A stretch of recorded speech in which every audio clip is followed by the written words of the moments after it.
아모스 5장 7절 정의를 쓴쑥으로 바꾸며 공의를 땅에 던지는 자들아. 아모스 5장 24절 오직 정의를 물같이 공의를 마르지 않는 강같이 흐르게 할지어다. 네, 오늘 말씀의 제목은 갑질이라는 제목으로 말씀을 전하겠습니다. 오늘 우리가 읽은 그 아모스서의 그 아모스 선지자는 베들레헴 드고아 지역에서 목축을 하며 뽕나무를 재배했던 농부였습니다. 농부면서도 굉장히 높은 수준을 갖추고 있었고 매우 또 부유했던 것으로 알려져 있습니다. 그러나 하나님께서는 이런 그 아모스를 부르셨을 때 아모스는 자신이 높은 학문과 그런 높은 수준의 그런 부유층이었음에도 불구하고 남유다 사람이었지만 자신의 모든 것을 버리고 위험을 무릅쓰고 북이스라엘로 하나님의 말씀을 선포했던 그 예언자의 계보에도 없었던 평민 출신의 예언자였습니다. 이것은 지금으로 말하면 대한민국 사람에게 북한에 가서 청교하라고 하는 것과 같다고 할 수 있을 것입니다.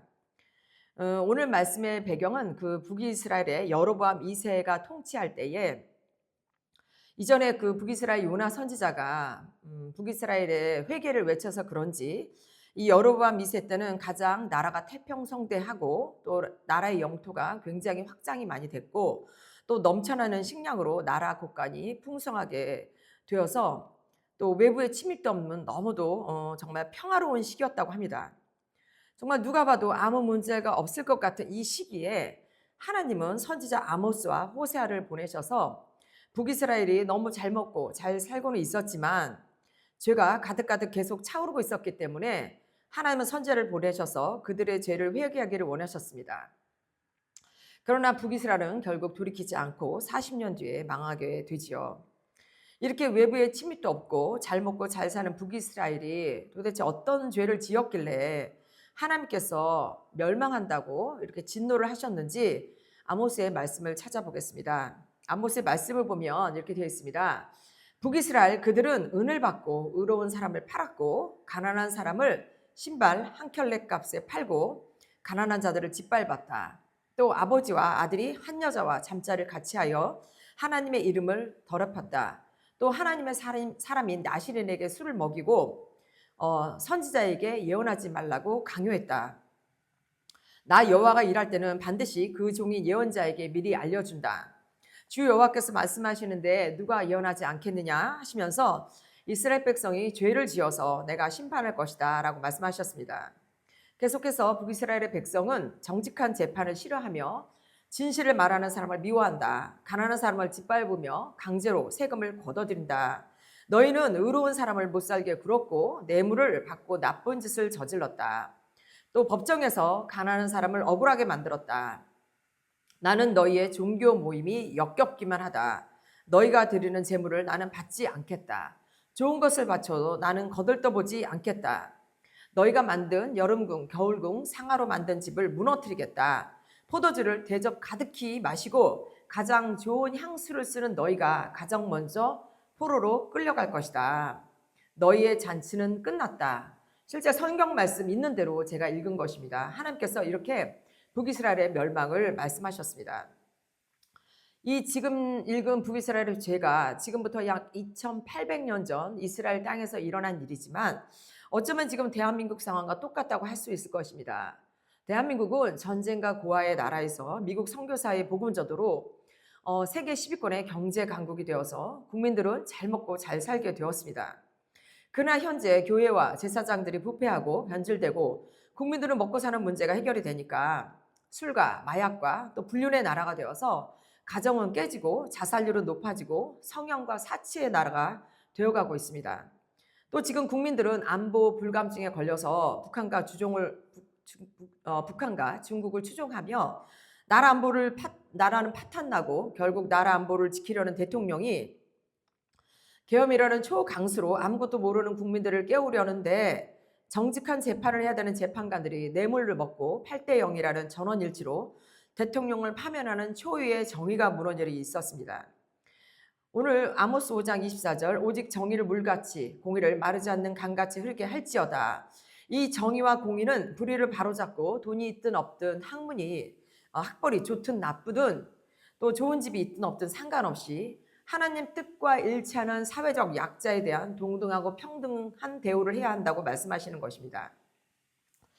아모스 1장을 보면 아모스는 그 북이스라엘로 가서 북이스라엘의 죄와 멸망을 먼저 예언하지 않고 북이스라엘을 괴롭히고 있는 그 주변국에 대해서 심판이 있을 거라고 먼저 경고를 했습니다.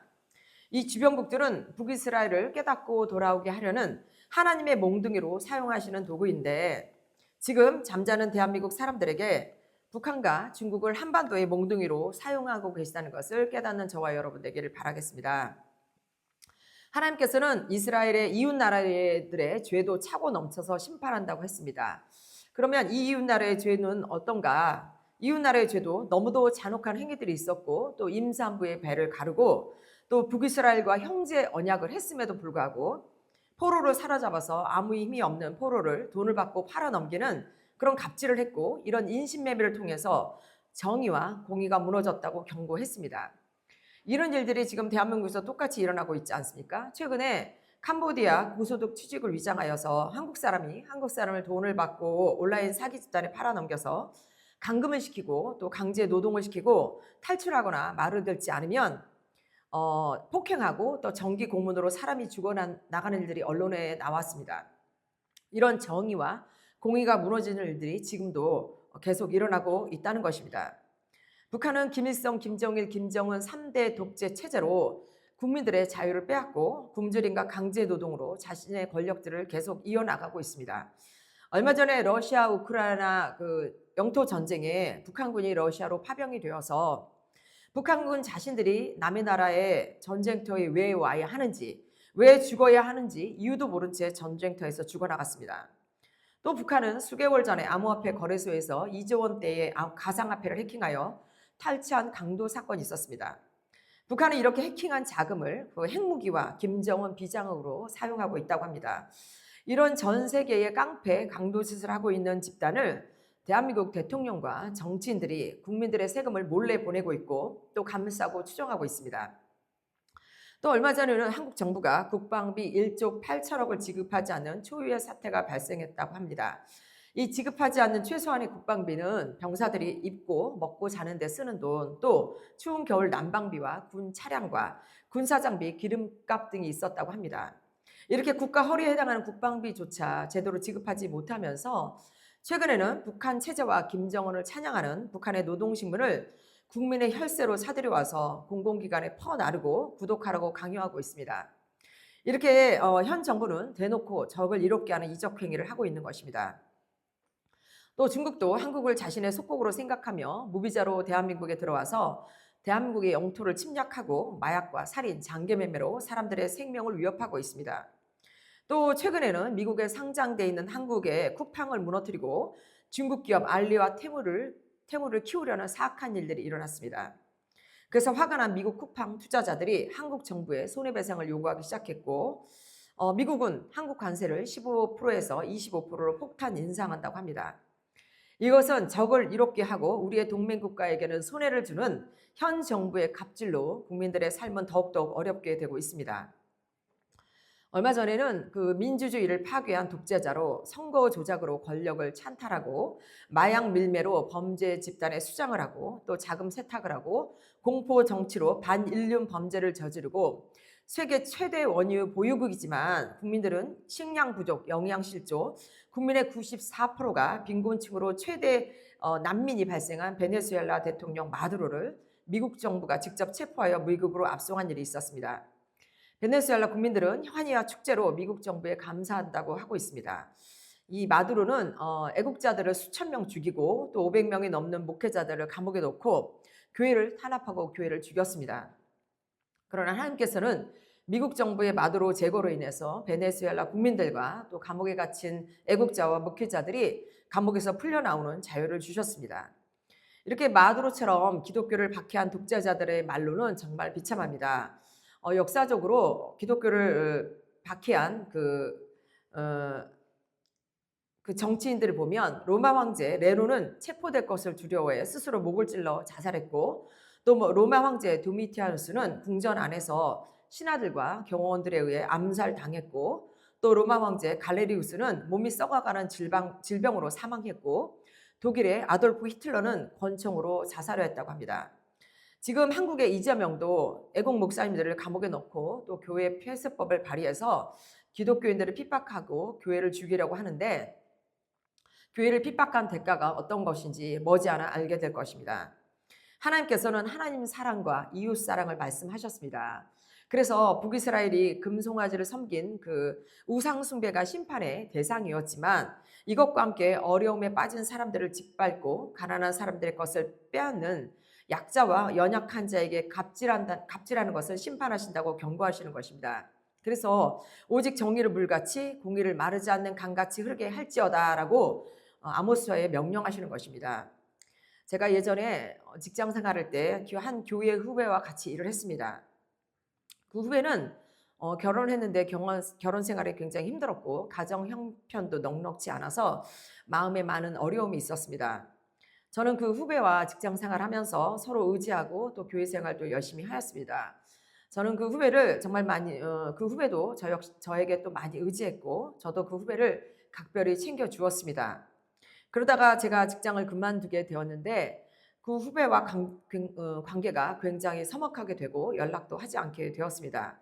그래서 저는 그 후배가 같이 일할 때는 그 후배가 마치 그 자기의 간이라도 빼줄 것처럼 저에게 잘했는데 더 이상 저에게 아쉬운 소리를 할 필요가 없으니까 저렇게 행동을 하나라는 그 여러 가지 생각이 들면서 마음 한구석에는 삐져 있는 마음이 있었습니다. 왜냐하면 저는 그 후배를 정말 진심으로 챙겨 주었기에 정말 당당했고 누가 봐도 잘못 행동하고 있는 것은 제가 아니라 후배라고 생각을 했습니다. 그래서 제가 먼저 연락하는 것은 상상도 하지 않았고 후배가 먼저 연락해 오기를 내심 기다리고 있었던 것 같습니다. 그러던 어느 날 이런 문제를 놓고 제가 기도를 했는지 잘 기억은 나지 않지만 누가복음 6장 31절 남에게 대접받고자 하는 대로 너희도 남을 대접하라 라는 말씀이 갑자기 생각이 났습니다. 그래서 저는 이 말씀을 찾아 읽으면서 그동안 후배에게 했던 저의 모습을 떠올리면서 제가 회사에서 교회에서 윗사람으로 챙겨주었다고 생각을 했지만 어찌 보면 갑질일 수도 있었겠다라는 생각이 들었습니다. 그래서 정말 먼저 연락하고 싶지 않았지만 제 고집을 꺾고 후배에게 연락을 해서 같이 식사를 하며 그동안 묵어있던 감정들을 풀었던 기억이 있습니다. 저는 누가복음 6장 31절 말씀을 읽지 않고 몰라서 갑질의 마음을 가지고 있었던 것은 아닙니다. 다만 이런 말씀이 이런 상황에서 생각나지 않았고 또 이런 상황에서 이런 말씀을 적용해야 한다는 것도 전혀 생각하지 않았습니다. 그래서 우리는 평소에 말씀을 많이 읽어놔야 이런 시험들 상황에서 말씀을 떠올리며 행동으로 순종하고 또 마귀가 묶어놓은 감정에서 벗어날 수 있다고 생각을 합니다.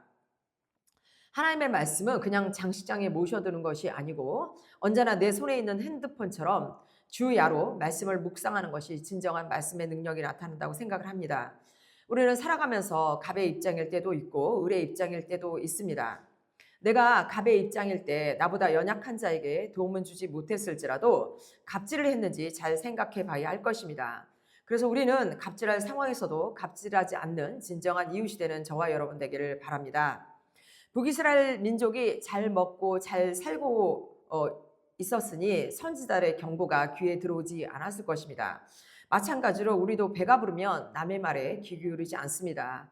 그래서 나에게 주시는 경고를 무시하거나 흘려듣거나 관심 없게 생각하고 살아간다면 분명히 어느 때에 하나님의 질책이 있을 것입니다. 그것이 물질의 문제이든 또 건강의 문제이든 가족의 문제이든 이런 문제가 온다면 내가 하고 있는 좋지 않은 습관들이나 행동들을 반드시 멈추어야 합니다. 멈추고 하나님이 나에게 정말 원하시는 것이 무엇인지 진지하게 고민하고 그 삶을 살아야 합니다. 오늘 하나님께서 아모스 5장 6절 너희는 여호와를 찾으라 그리하면 살리라 라고 말씀하십니다. 여호와를 찾는 길은 당장 내 눈앞에 있는 성경 말씀을 매일 읽고 묵상해야 하며 찬송의 옷을 매일매일 갈아입어야 하고 매일 기도로 하나님을 만나는 시간을 갖는 것이 진정한 여호와를 찾는 길일 것입니다. 지금 한국의 중국과 북한이 을의 입장에서 한국과 전 세계에 갑질을 하고 있습니다. 이 갑질로 지금 대한민국의 안보와 정치와 경제가 서서히 무너지고 있는 안타까운 상황입니다. 지금 대한민국과 우리가 사는 미국 땅과 우리 교회와 우리 가정에 여호와를 찾으라 그리하면 살려주신다는 하나님 말씀에 우리는 회개하고 순종의 삶을 사는 저와 여러분 되기를 간절히 바라겠습니다. 예, 말씀을 마치겠습니다.